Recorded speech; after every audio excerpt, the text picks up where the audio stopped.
আপনি কি enumeration form পেয়ে গেছেন, ফর্ম ফিল আপ করে জমা দিয়ে দিয়েছেন, নাকি কিভাবে ফর্ম ফিল আপ করবেন তা বুঝতে পারছেন না, অথবা আপনার নাম ওই 2002-এর তালিকায় না থাকায় ভীষণ মুশকিলে পড়েছেন, কি করবেন বুঝে পাচ্ছেন না, ফর্মে থাকা আত্মীয়র জায়গায় কার নাম লিখবেন।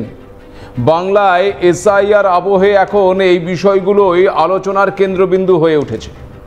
পাশাপাশি যত এসআইআরের কাজ এগোচ্ছে ততই যেন ছোট হচ্ছে বাংলায় অনুপ্রবেশকারীদের পরিধি।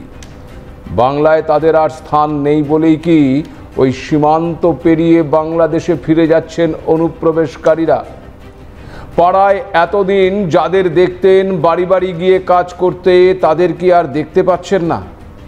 বিহার নির্বাচনের পর বাংলার ক্ষেত্রে নির্বাচন কমিশনকে এবার আরও কড়া মনোভাব গ্রহণ করতে চলেছে। এসআইআর আবহে আবার গজিয়ে উঠছে না তো কোনো প্রতারণা চক্র? নমস্কার, আপনারা দেখতে শুরু করেছেন এডিটার্স ডায়েরি। আমি ভাস্কর দত্ত আপনাদেরকে আরও একটি এপিসোডে স্বাগত জানাই। ইতিমধ্যেই বাড়ি বাড়ি এনুমারেশন ফর্ম পৌঁছে দিয়েছে বিএলওরা। তবে কিছু কিছু ক্ষেত্রে জানা যাচ্ছে যে অনেকে এখনও নাকি সেই ফর্ম পাননি, কিংবা বাড়ির 5 জন সদস্যের মধ্যে 4 জনের ফর্ম পেয়েছেন, 1 জনের ফর্ম পাননি। প্রথমেই বলবো, এক্ষেত্রে অযথা আতঙ্কিত হবেন না। যারা ফর্ম পেয়েছেন তাদের ফর্মে দেখুন একেবারে ওপরে বিএলওর নাম এবং ফোন নম্বর রয়েছে। এদিক ওদিক না দৌড়ে ওই নির্দিষ্ট বিএলওকে ফোন করুন। আপনি যোগ্য ভোটার হলে বিএলও আপনাকে এনুমারেশন ফর্ম দিতে বাধ্য। নির্বাচন কমিশন সাফ জানিয়ে দিয়েছে বিএলওদেরকে বাড়িতে যেতেই হবে।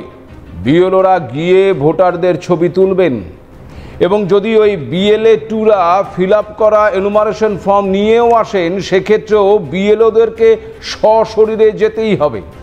কারণ অনেকে ভাববেন যে ওই বিএলএ টুরা প্রত্যেক দিন 50টা করে ফর্ম নিয়ে এসে বিএলওর কাছে দেবেন, তাই সেক্ষেত্রে হয়তো আর বিএলওদের যেতে হবে না, তা কিন্তু নয়। বিএলওদেরকে গিয়েই ওই এনুমারেশন ফর্মে সই করতে হবে, এবং বিএলএ টুরা এনুমারেশন ফর্ম নিয়ে আসার সময়ে ভোটারদের দিয়ে সাদা কাগজে এই মর্মে লেখাবে যে বিএলএ টু এর সামনে ওই ভোটার ফর্ম ফিল আপ করেছেন এবং নির্ভুল তথ্য দিয়েছেন। এই নির্ভুল তথ্য দেওয়ার ক্ষেত্রে নানান বিভ্রান্তি তৈরি হচ্ছে সাধারণ ভোটারদের মধ্যে। দেখুন, বিষয়টি খুব সহজে একটু বলার চেষ্টা করি। যে এনুমারেশন ফর্ম আপনি পেয়েছেন, দেখুন সেই ফর্মের ওপরে আপনার নাম এবং ছবি দেওয়া রয়েছে। ছবির পাশে একটি বক্স রয়েছে যেখানে আপনাকে আপনার বর্তমান একটি পাসপোর্ট সাইজ ছবি লাগাতে হবে। এরপর আপনি আপনার আধার কার্ড অনুযায়ী আপনার জন্মের তারিখ, আধার কার্ডের নাম্বার, যদিও এটা কিন্তু অপশনাল, মানে ওই আধার কার্ডের নাম্বারটি, তারপরে বাবার নাম, বাবার এপিক নাম্বার, মায়ের নাম এবং মায়ের এপিক নাম্বার, স্ত্রী কিংবা স্বামীর নাম এবং তাদের এপিক নাম্বার, এটা আপনাকে লিখতে হবে। প্রশ্ন হচ্ছে, বাবা মা কিংবা স্বামী বা স্ত্রীর যদি কোনো এপিক নম্বর না থাকে তবে কি হবে? বলবো, চিন্তা নেই, প্রয়োজন নেই, শুধু বাবা ও মায়ের কিংবা স্বামী বা স্ত্রীর নামটাই লিখুন। পরের এপিক নম্বরের জায়গাটি খালি ছেড়ে দিন। এরপর নিচে ফর্মের যে 2টো বক্স রয়েছে পাশাপাশি দেখুন, ওই 2টি বক্স কিন্তু খুব গুরুত্বপূর্ণ। এক্ষেত্রে আপনার বাঁ দিকে যে বক্সটি রয়েছে সেখানে যদি আপনার নাম আগের, মানে ওই 2002 সালের যে ভোটার তালিকা, সেই তালিকায় নাম থাকে তবে সেটা ফিল আপ করবেন, না থাকলে করবেন না। আপনার ডান দিকে যে বক্সটি রয়েছে সেখানে আপনার পরিবারের যার নাম আগের, মানে ওই 2002 সালের এসআইআরের পর যে ভোটার তালিকা, সেই ভোটার তালিকায় তার নাম রয়েছে এবং এপিক নাম্বার রয়েছে, সেই নাম এবং এপিক নাম্বার লিখুন। ধরুন সেক্ষেত্রে আপনি আপনার বাবার নাম লিখছেন, তবে এরপর দেখুন যেখানে লেখা রয়েছে রিলেটিভস নেম, এই রিলেটিভস নেম বলে যেখানে লেখা রয়েছে, এখানে আপনি আপনার দাদুর নাম লিখবেন। আর রিলেশনশিপে লিখুন বাবা মানে ফাদার।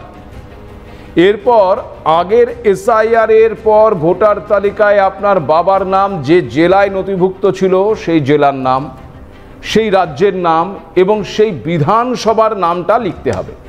ফর্মের একেবারে নিচে মানে তারও নিচে দেখুন এসি নম্বরের জায়গা রয়েছে। ওই এসি নম্বরের জায়গায় আপনার বাবার যে বিধানসভায় নাম ছিল সেই বিধানসভা কত নম্বর, যে পার্ট নম্বরে নাম ছিল সেই পার্ট নম্বর এবং সেই পার্ট নম্বরে থাকা সিরিয়াল নম্বরটাও আপনাকে ওখানে নথিভুক্ত করতে হবে। এর জন্য অবশ্য প্রথমে আপনাকে আপনার বাবার আগের এসআইআর এর পর যে নাম ওই 2002 সালের ভোটার তালিকায় ছিল সেই তালিকাটা কিন্তু জোগাড় করে নিতে হবে। আপনি কমিশনের ওয়েবসাইট থেকেও সেই ভোটার তালিকা ডাউনলোড করতে পারেন। আর যদি আপনার নিজের নামই ওই 2002 সালের ভোটার তালিকায় থাকে তবে আপনার ওই বাঁ দিকে থাকা বক্সটি ঠিক একইভাবে আপনার সমস্ত তথ্য দিয়ে ফিল আপ করতে হবে।